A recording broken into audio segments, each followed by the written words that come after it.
کی عدالتی یا سیاسی تاریخ میں ایسا نہیں ہوا کہ ایک قانون ابھی معارض وجود میں نہ آیا ہو اور ایک حکم امتناعی کے تحت اس کا عمل درآمد روک دیا جائے۔ ہم یہ سمجھتے ہیں کہ یہ غیر آئینی اور غیر قانونی اقدام تھا کہ قانون کی شکل اختیار کرنے سے پہلے ہی اس کا عمل درآمد روک دینا، اور ایک ایسا قانون جس کی آئین اجازت دیتا ہے اور آئین میں یہ بات درج ہے کہ چیف جسٹس کا اختیار بینچز بنانے کا وہ آئین اور قانون کے تابع ہے۔ اب جب آئین میں قانون کا لفظ آ گیا تو اس کا مطلب یہ ہے کہ پارلیمان کے پاس یہ اختیار ہے جو کہ آئین کا خالق ادارہ ہے، جو کہ آئین ساز ادارہ ہے، قانون ساز ادارہ ہے، اور تمام ادارے اپنے اختیارات، اپنی فرائض وہ پارلیمان کے ذریعے اس کو چلاتے ہیں، اور پارلیمان نے ہی یہ اختیار تمام اداروں کو تفویض کیا ہے۔ مگر اس قانون کے مطابق جو بینچ اس وقت بن رہے ہیں میں ان کو غیر قانونی سمجھتا ہوں۔ میں یہ سمجھتا ہوں بطور قانون کے طالب علم کے کہ اس قانون پر عمل درآمد کو روکا نہیں جا سکتا تھا۔ یہ قانون کی شکل اختیار کرتا تب بھی اس کے عمل درآمد کو روکنا سپریم کورٹ کا اختیار نہیں تھا،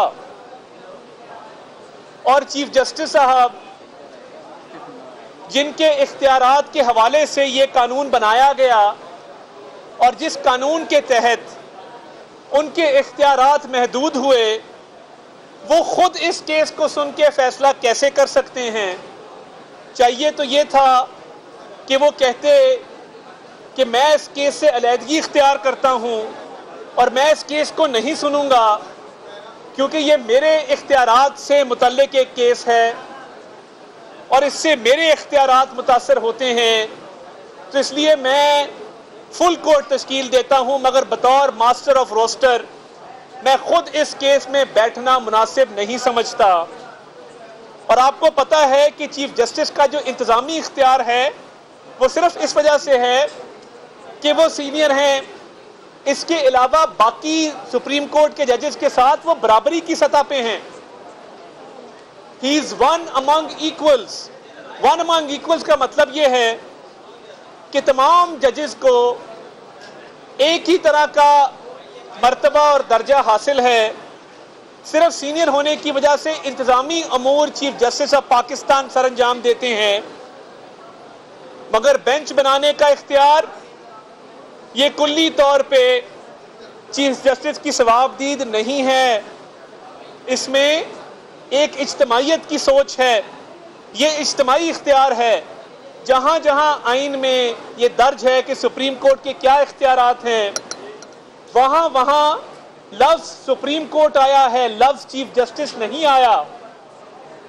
اور جہاں جہاں کہا گیا ہے کہ یہ اختیارات ہوں گے سپریم کورٹ کے، ملک کی تمام اتھارٹیز اس کے تابع ہوں گی، اس کے حکم کے تابع ہوں گی، وہاں چیف جسٹس نہیں لکھا گیا، سپریم کورٹ لکھا گیا ہے۔ تو کیا ہی اچھا ہوتا کہ chief justice of Pakistan conflict of interest کے تحت، مفادات کے تصادم کے تحت اپنے آپ کو اس بینچ سے علیحدہ کر لیتے اور ایک فل کورٹ تشکیل دے دیتے، اور یہ جو قانون معارض وجود میں آنے سے پہلے جس کو سٹرائک ڈاؤن کیا گیا، جو پارلیمان کا اختیار تھا قانون سازی کا، اس کو یوسرپ کیا گیا، اس کو غیر آئینی غیر قانونی طور پہ ختم کیا گیا اس اختیار کو۔ تو کیا پارلیمان اب قانون سازی نہ کرے؟ کیا یہ سمجھ لیا جائے کہ قانون سازی سپریم کورٹ کا اختیار ہے؟ یہ بڑی تکلیف دہ باتیں ہیں، اور جو تاثر قائم ہو رہا ہے وہ آئین کی خلاف ورزی کا ہے۔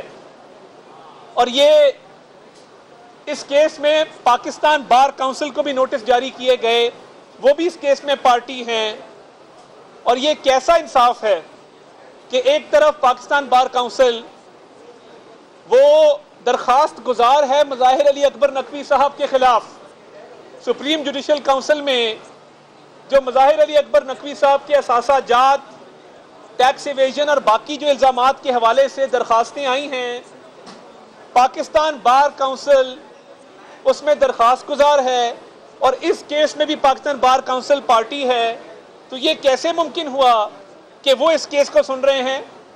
جب آپ کے خلاف درخواست دینے والا آپ کے سامنے کھڑا ہے تو اصولی طور پہ ایتھیکلی، مورلی مظاہر علی اکبر نقوی صاحب کو بھی یہ کیس سننے سے معذرت کرنی چاہیے تھی۔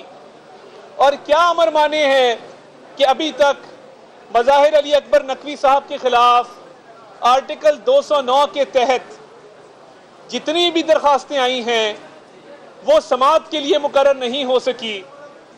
کیا ان کو یہ پروٹیکشن اس لیے حاصل ہے کہ ان پہ الزامات جو ہیں وہ درست ہیں؟ جو 10 کروڑ کا گھر، 40 کروڑ کا گھر انہوں نے 10 کروڑ میں خریدا، کیا ان کے پاس وائٹ منی ہے یہ شو کرنے کے لیے کہ انہوں نے وہ کون سے ذرائع تھے جس سے وہ گھر خریدا گیا، وہ کون سا بینک اکاؤنٹ تھا جس سے وہ پیسے ٹرانسفر ہوئے؟ کیا یہ تاثر غلط ہے کہ چیف جسٹس صاحب کی پروٹیکشن مظاہر علی اکبر نقوی صاحب کو حاصل ہے؟ اگر آرٹیکل 209 کے تحت دائر کی ہوئی درخواستیں سماعت کے لیے مقرر نہیں ہونی تو سپریم کورٹ سے درخواست ہے کہ وہ پارلیمان کو ڈائریکشن دے دیں کہ آئینی ترمیم کر کے آرٹیکل 209 کا صفحہ ختم کر دیا جائے، آئین سے اس کو حذف کر دیا جائے، آئین سے نکال دیا جائے، کیونکہ مہینے گزر جاتے ہیں۔ سیاسی نوعیت کے کیسز 5 منٹ میں ڈائری نمبر لگتا ہے، 10 منٹ میں سماعت کے لیے مقرر ہوتے ہیں، اور مہینے گزر جائیں اور مظاہر علی اکبر نقوی صاحب کے خلاف کرپشن کا منہ بولتا ثبوت، کاغذ چلا چلا کے کہہ رہے ہیں کہ کرپشن ہوئی ہے، یہی تاثر ہے، وہ سماعت کے لیے مقرر نہ کیا جائے۔ اتنے الزامات کسی اور پہ لگے ہوتے، وہ یہ جسارت ہی نہ کرتا کہ وہ بینچ میں شامل ہو۔ تو کیا وجہ ہے کہ آرٹیکل 209 کو آپ نے انفیکٹو کر دیا ہے؟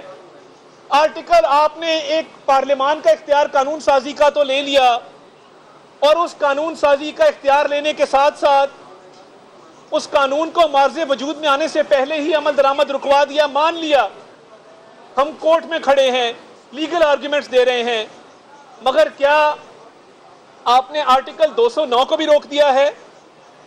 انصاف حاصل کرنے کے لیے کون سے سیارے پر جانا پڑے گا؟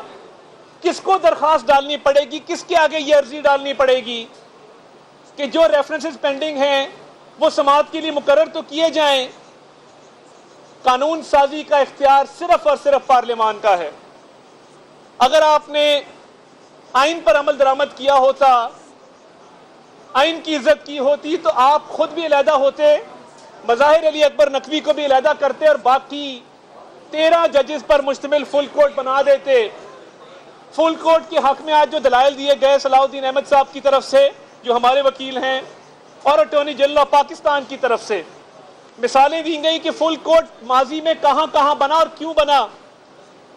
جب بینچز کی تشکیل کا معاملہ آیا ہے تو کیا اس پہ سپریم کورٹ کی اجتماعی سوچ اور کلیکٹیو وزڈم اپلائی نہیں ہونی چاہیے؟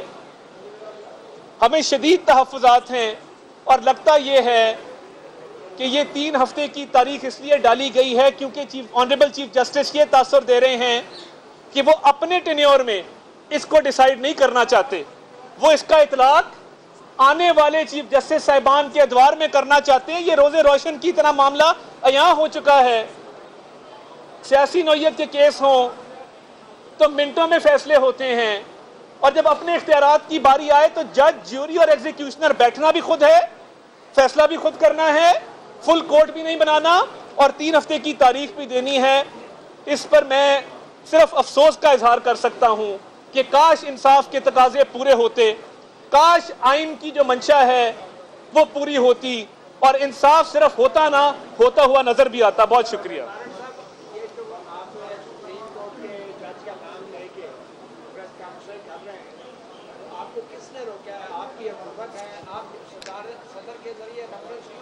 وہ اس لیے نہیں بھیجتے کہ اس میں ایک قانونی دقت ہے۔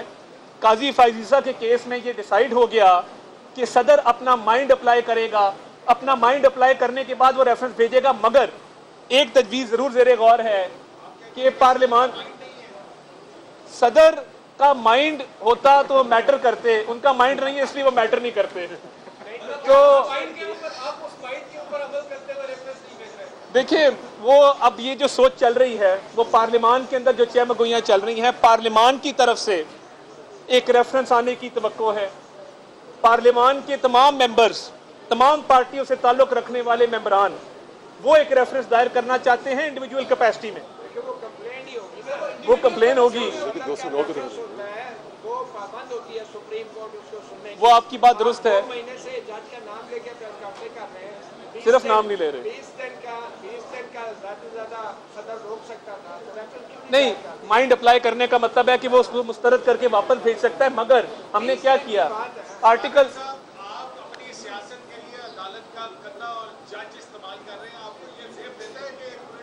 ہم نے کیوں کر رہی ہے. آج پبلک اکاؤنٹس کمیٹی نے معاملہ ٹیک اپ کیا. ہم صرف عدالت میں سیاست نہیں کر رہے جو آپ کہہ رہے ہیں. پبلک اکاؤنٹس کمیٹی نے آج اپنا اجلاس بلایا ہے اور وہ آمدن سے زائد اثاثہ جات کی، ٹیکس ایویژن کی اور جو باقی الزامات لگائے گئے ہیں اس کی تحقیق کرے گی. اگر آرٹیکل 209 نہیں اس کا اطلاق ہوتا تو ہم نے پارلیمان کے فورم کو استعمال کیا. ہم اور کدھر جائیں؟ جب ہم